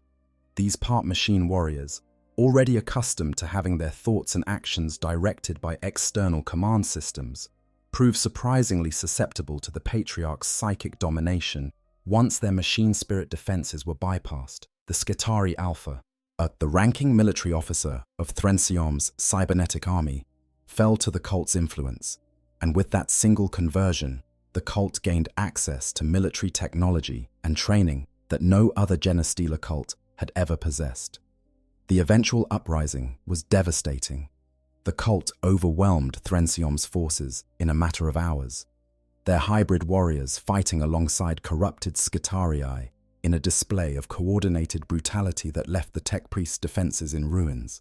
However, Thrensium himself was captured alive, and his skeleton now hangs from the cult's prime war banner as a grim trophy, a permanent reminder of the price of tyranny. The bladed cog now strives to find the perfect unification of alien flesh and machine, worshipping a deity they call the Clawed Omnissiah, depicted as a twisted cyborg patriarch, with mechanical limbs intertwined with alien flesh and crackling with bioelectric energy.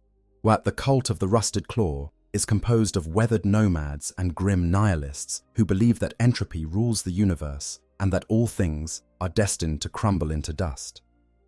Unlike the hope-driven faiths of other cults, the Rusted Claw embraces a philosophy of universal decay, seeing the coming of the Star Children as the final dissolution of a reality that was never meant to last. They are survivalists and pioneers, at home in the open wastes rather than the claustrophobic confines of a hive city. Their Atalan jackals ride dirt cycles across desolate landscapes, spreading the cult's influence to remote communities that are too isolated for the authorities to monitor. The Rusted Claw can go weeks without water or food, their hybrid biology granting them endurance that would kill an ordinary human. And then there is the cult of the Twisted Helix, which is unique among Genestealer cults in that it was not started by a Genestealer at all. The Twisted Helix originated through genetic experimentation by corporate overlords who sought to unlock the secrets of immortality. When they encountered Genestealer genetic material and began incorporating it into their research, they doomed themselves and their entire world. The Twisted Helix did not worship a patriarch. They worshipped themselves, seeing the alien DNA in their veins not as a curse, but as an upgrade, a step on the path to biological perfection. Their biophaguses are the most skilled in the galaxy, constantly experimenting with new compounds and genetic combinations to create ever more powerful hybrid organisms.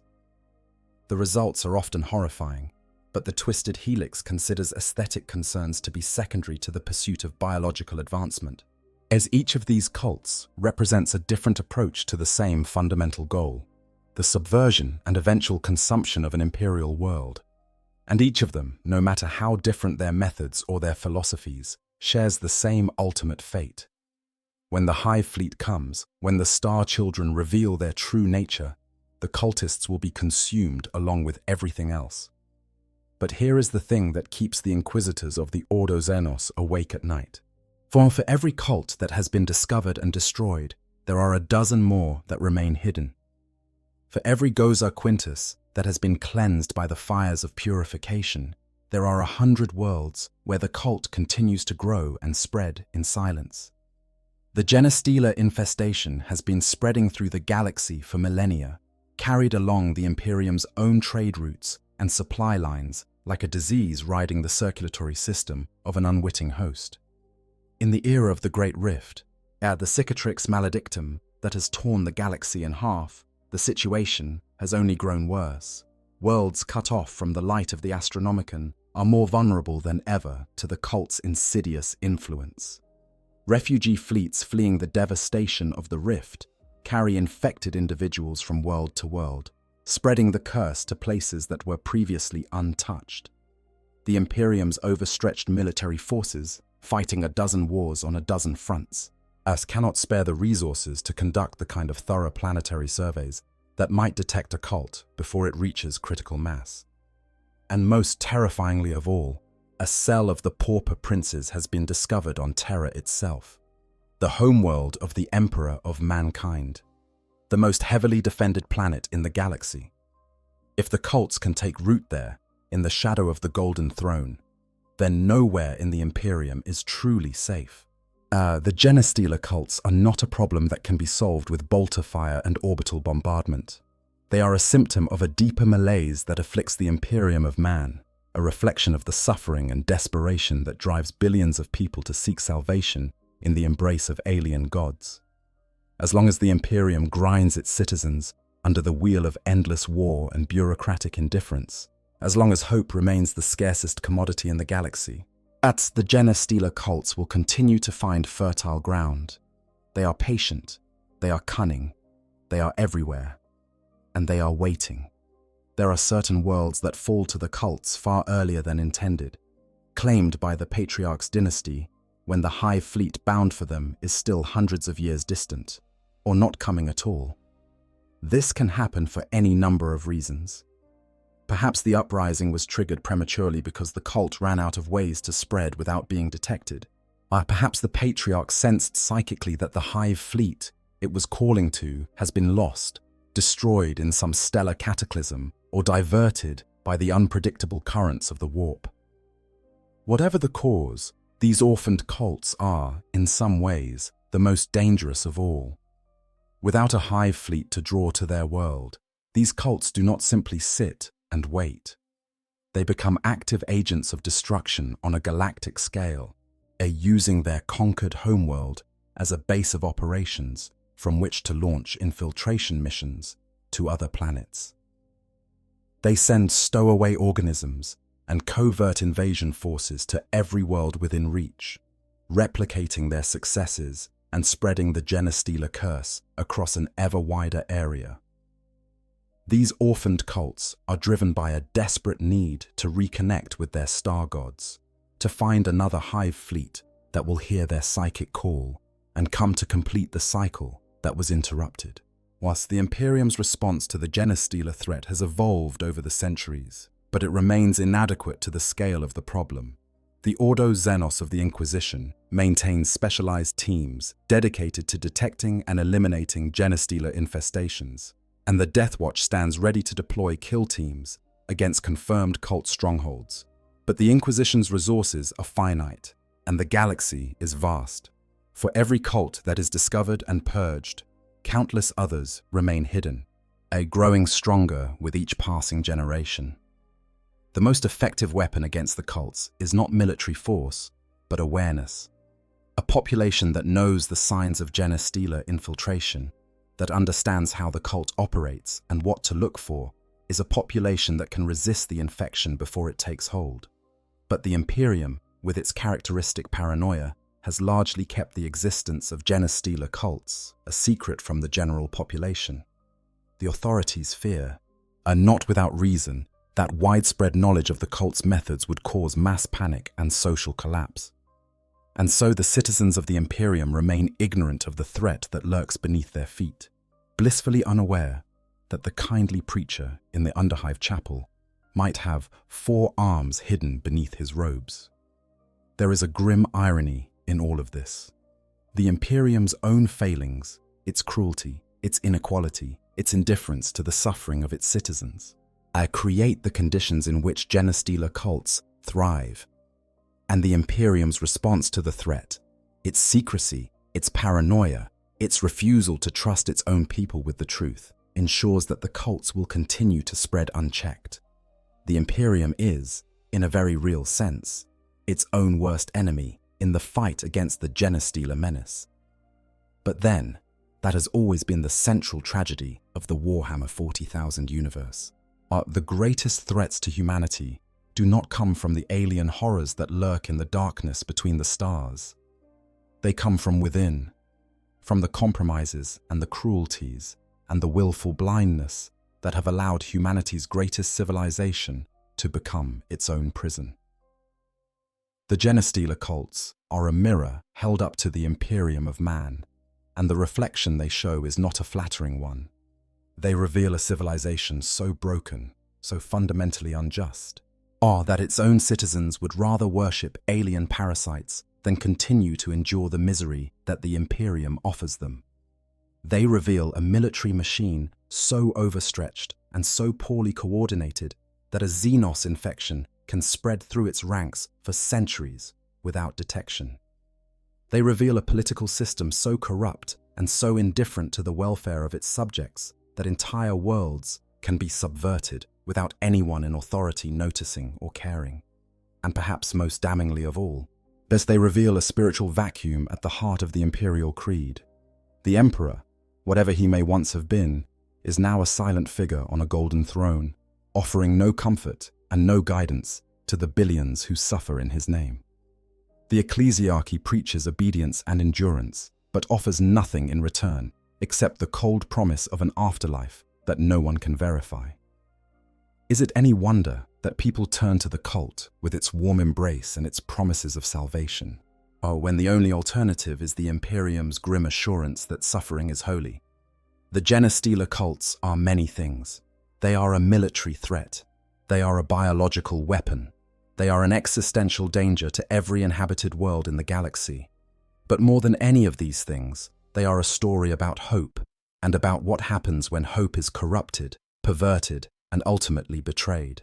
Every cultist who lifts a stolen autogun on the day of ascension believes, truly and absolutely, that they are fighting for a better world.